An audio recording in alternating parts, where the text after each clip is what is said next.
Over the past half century, really, those who've landed on top have come increasingly to believe that their success is their own doing, the measure of their merit, and that they therefore deserve the bounty that the market bestows upon them. And by implication, that those who struggle, those left behind, must deserve their fate as well. It produces a kind of hubris among the winners and humiliation among the losers. It teaches the winners, if I believe that I achieved whatever I achieved through my own efforts, through my own doing, because everything was fair, then I'm likely to inhale too deeply of my own success, to forget the luck and good fortune that helped me on my way, to forget my indebtedness to those who make my achievements possible. And so this is what I call the tyranny of merit.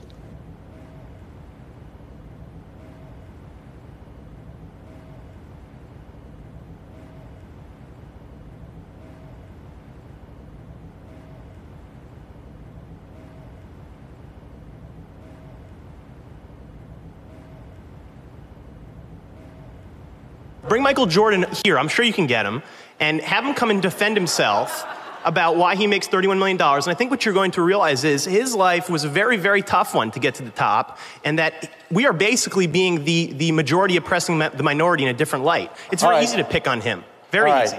Effort. You know what Rawls' answer to that is?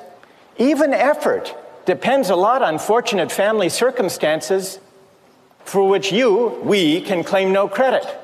Psychologists say that birth order makes a lot of difference in work ethic, striving, effort. How many here, raise your hand, those of you here who are first in birth order? I am too, by the way. Mike, I noticed you raised your hand.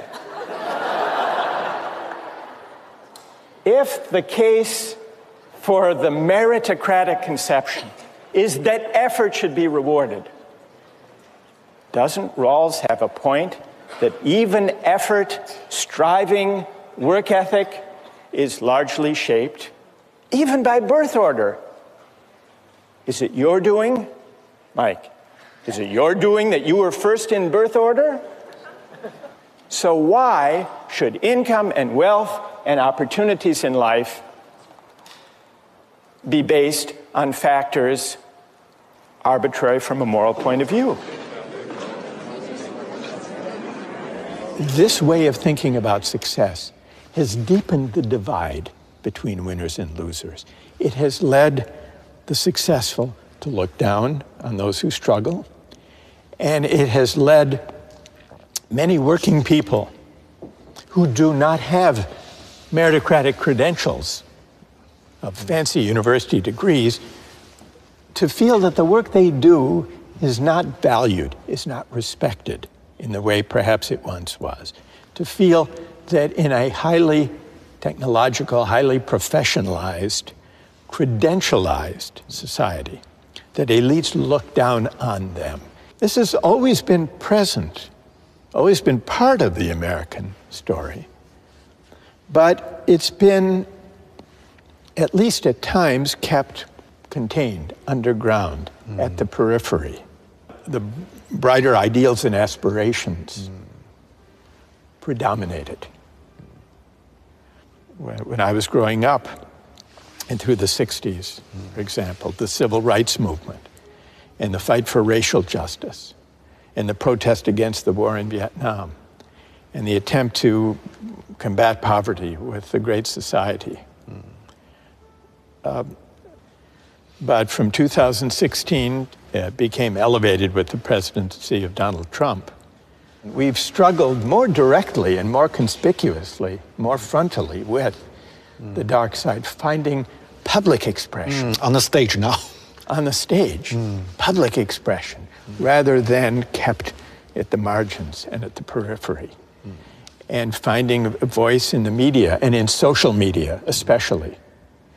And now in a presidential campaign that will be a rematch of the one from last time.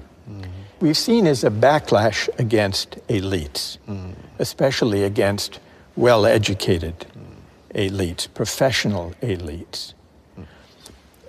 Donald Trump has been very effective at tapping into the grievances of people who feel they've been left behind and looked down upon. Humiliation. The politics of humiliation.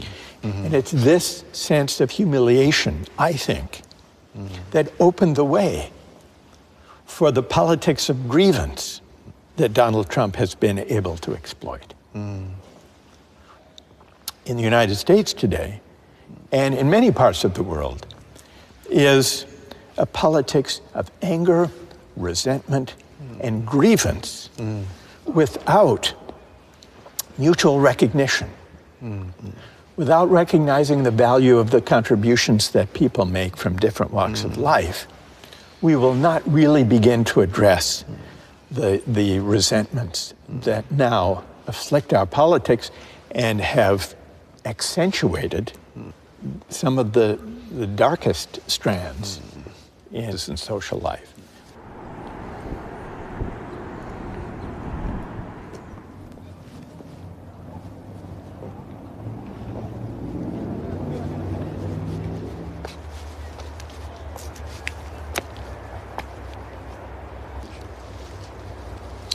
我想大家去国子监，在中国这个 meritocracy 是这么的受尊重。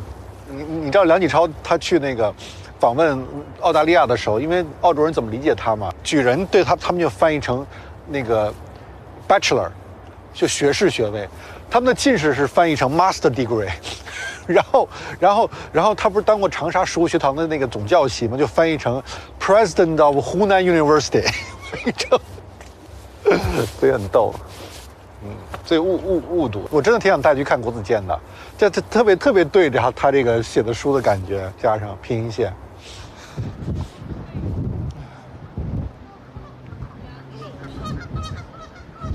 I'd like to invite you to offer your views about an incident, a story that I read about, where a 17-year-old boy sold his kidney.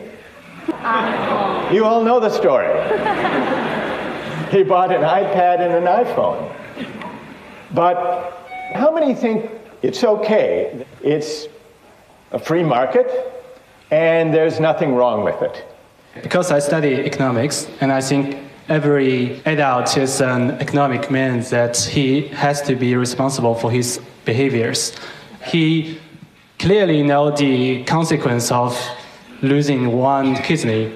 We should give him the chance to take that risk. To choose for himself.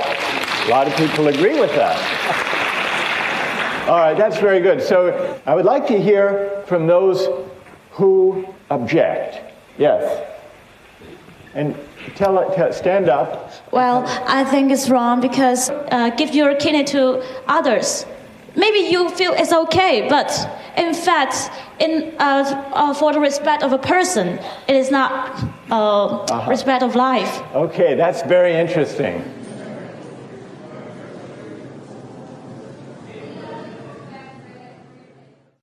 Even facing the same concept like justice. Yeah.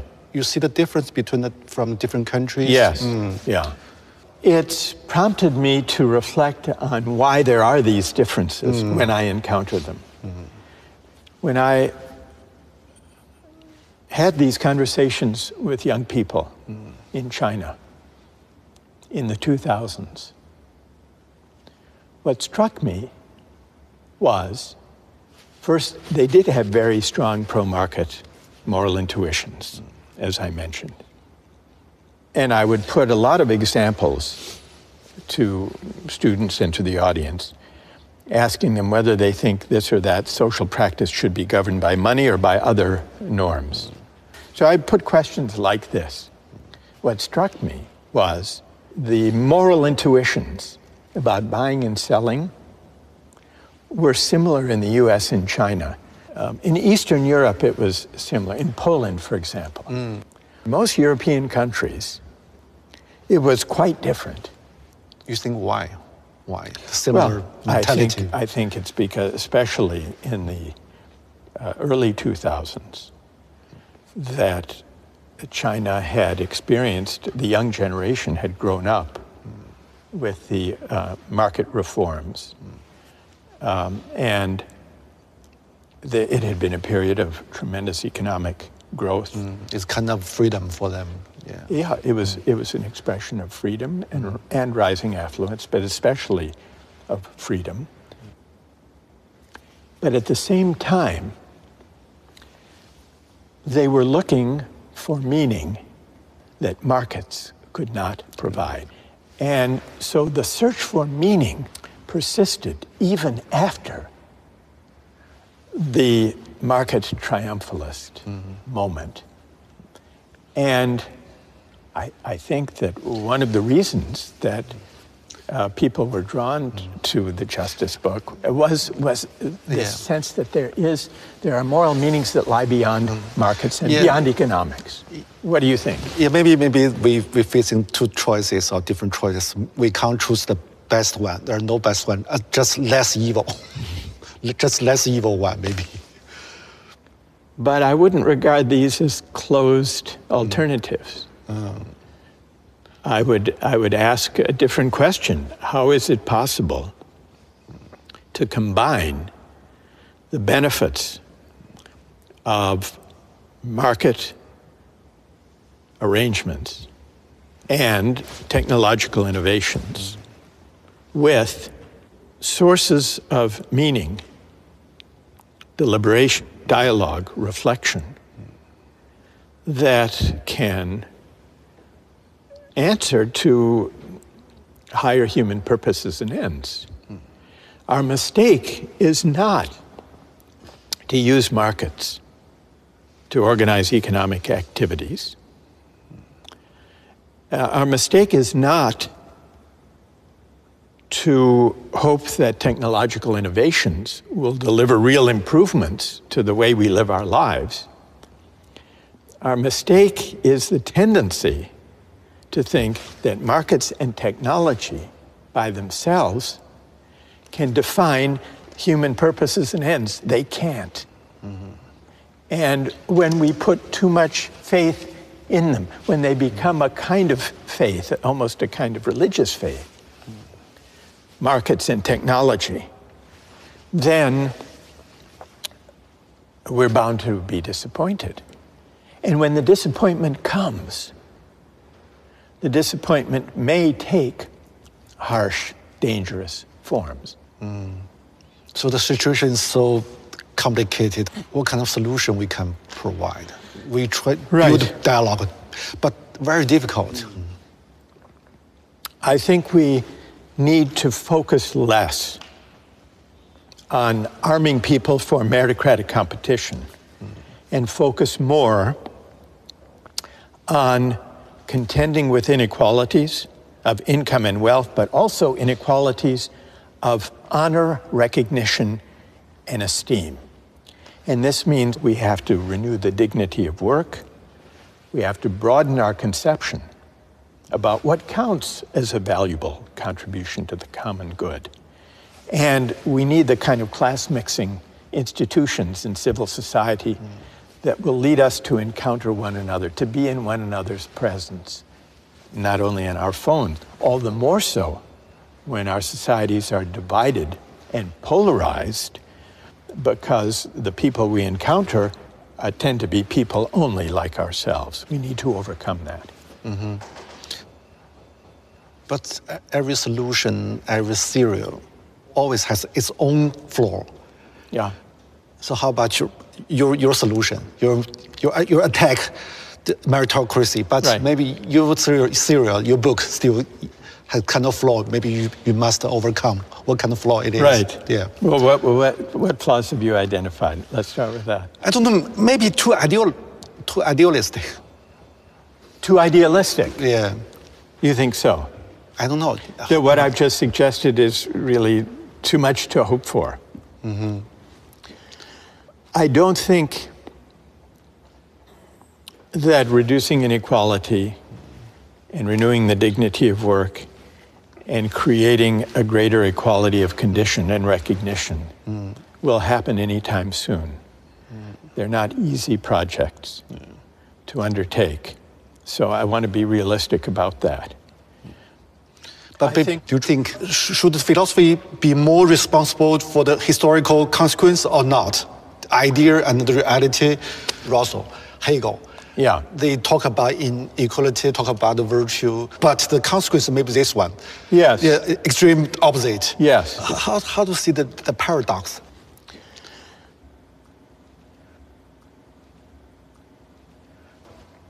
If one thinks, and I, as I do, that philosophy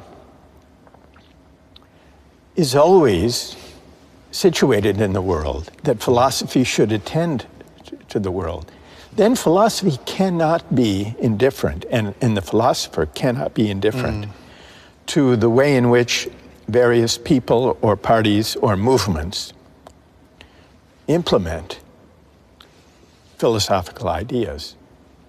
So there's always an interplay between political practice and the philosophical ideas that inform it. And often they can go off the rails. They can go in very dark directions that the philosopher may never have wanted or anticipated. That's always a danger. That's one of the persisting dangers of philosophy. The part of Hegel that has led political practice astray in wrong direction, that teaches that history has a single ultimate destination, and that it takes a certain shape, that has contributed to some of the dangerous movements in history who may have been inspired by the idea that history points in a certain direction, and that it's our responsibility either to let history unfold or to help history unfold to reach that final destination once and for all. I think the phrase or the idea, once and for all, is a deeply dangerous idea. And I think it's at odds with the philosophical spirit of questioning, contesting, offering competing interpretations. In your mind, in our time, which idea is the most dangerous idea in today's world? I would say that the forces today that are most dangerous are the versions of religious fundamentalism or of hyper-nationalism or of ideological purity that all draw in one way or another on the idea that moral truths and human truths are singular, that there's only one way of interpreting our past, there's only one historical end or destination, there's only one true way of interpreting religious and spiritual traditions. Because what this misses, well, it leads to dangerous politics, but it also misses the deep pluralism of the human experience. So how about the Silicon Valley philosophy? It's techno-driven ideology. It's I would say it's a version of this. Because the most extreme versions of Silicon Valley techno-utopianism, some have a more specific term of transhumanism or singularity, because they too think that history is on their side. They too think that as technology develops and as generative AI develops, we will be transcending the messy, contentious, pluralist human projects and arriving at a kind of singularity. where perhaps our minds will meld with machines. And the very idea that going to the moon or to Mars is kind of a natural outgrowth of this way of thinking, where they can start anew. It's the ambition really to start from scratch with a clean slate, to begin anew, unfettered, uncomplicated by disagreement, contestation, challenge, dialogue, controversy, where they can start anew and build a society from scratch that is not, as they might see it, weighted down by the controversies that arise whenever human beings gather in society. So there is something, it's fantastical, but it's also dangerous and hubristic, because it implies that they are the avatars, they are the pioneers, the initiators of this new frontier that breaks free from the messy need to negotiate, to discuss, to disagree, which is essential to the human experience.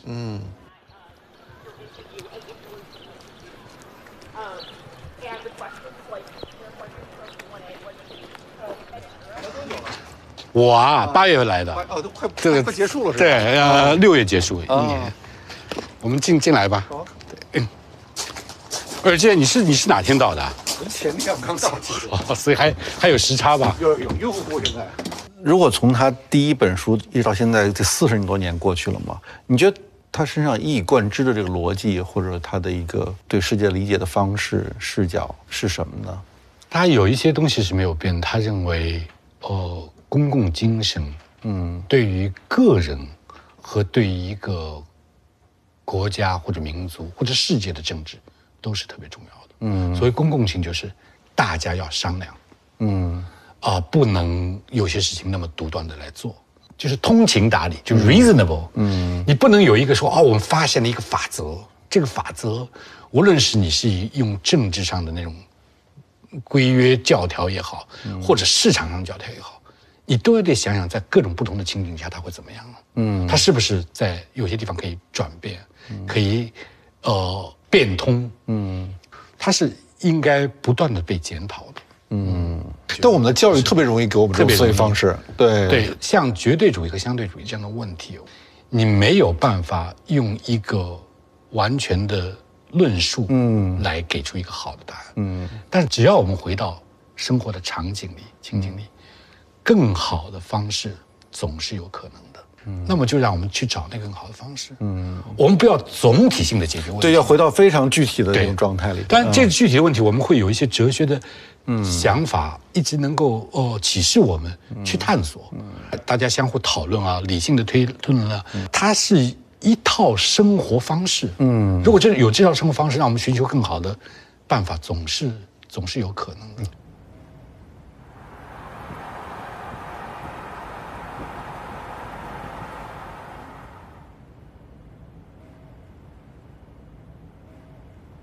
So could you imagine maybe in the coming years, everyone has said here to emigrate into the metaverse. Yeah. What should philosophy do, thinker do in that new era? Take the goggles off. Yeah. That's what philosophy should do, take the goggles off. Yes, so it would be the mission of philosophy in a metaverse, if it ever came to be, would be to try to take or persuade people to take those goggles off, to imagine a world in which the line between what's virtual and what's real blurs to the point of vanishing. And here's the question: would such a world be recognizable as a human world? A world in which we had lost even, where we no longer cared even to ask the question, how to locate the line between the virtual and the real. And I think the deepest threat in human terms posed by the age of AI is that we will confuse virtual community and connection with the real thing. And that would represent a great loss. How to fight with the trend or deal with the trend? It seems unstoppable. You think it seems unstoppable? It seems, yeah. I'm and not why? sure. Well, it's worth asking, in figuring out how to stop it, it's worth asking why it seems unstoppable. Why do you think? Because too less true debate and, discussion about it. Most people just follow the trend. Right. Yeah. But if I could feel and believe the connection I have through my phone, scrolling and swiping and texting and posting, that connection to people half a world away is the same as valuable as my personal connections to family, friends, neighbors, classmates. Yeah. What would you say to them? I don't know. Why would that represent a loss, I guess is what I'm asking. Why would that represent a loss? Yeah. I'm curious about you because, my phone. Yeah. It's the most intimate things we have. We touch intimate. Very intimate. Right. You spend more time with it. Yeah. Yeah. And even through the social media, you talk with so many people.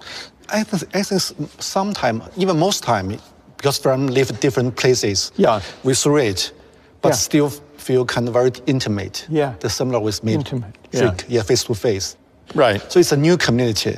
But I'm not so sure about it's less important than the more concrete communities before or the similar. I'm so confused about it. So how to understand it, the change? Yeah. Yeah. Yeah. Well, and let me ask you this question. Since we're talking about intimacy. Yeah. Intimacy is an important aspect of this. Yeah. There are now AI-equipped devices, little robots, that you can buy. Let's say you have an aged parent or grandparent who's living alone, maybe in a nursing home, and who's lonely. And you visit them from time to time, but you can't be there every day. You can buy one of these robotic companions, and the robotic companion will carry on a conversation with your loved one, your grandmother, let's say. And let's suppose that your grandmother comes to regard that robotic AI-driven companion as a friend, as an actual friend, sharing intimacies, asking advice. And suppose that this relieves the loneliness of your grandmother and makes her happier. She considers this her friend. Would that bother you, or would you welcome that? Welcome. You would welcome it? It doesn't bother me. Yeah. It doesn't bother you at all? Maybe not at all, maybe a little, but I accept it. You would accept it, but what's the little that bothers?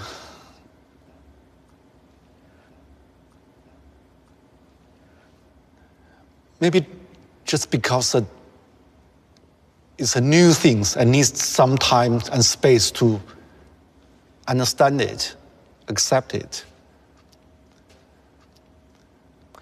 But if you are this goes back to what we were discussing about the virtual and the actual and the real. Now, your grandmother no longer recognizes, we're assuming, the difference between a robotic friend and an actual friend. That doesn't bother you. Do you think there's a loss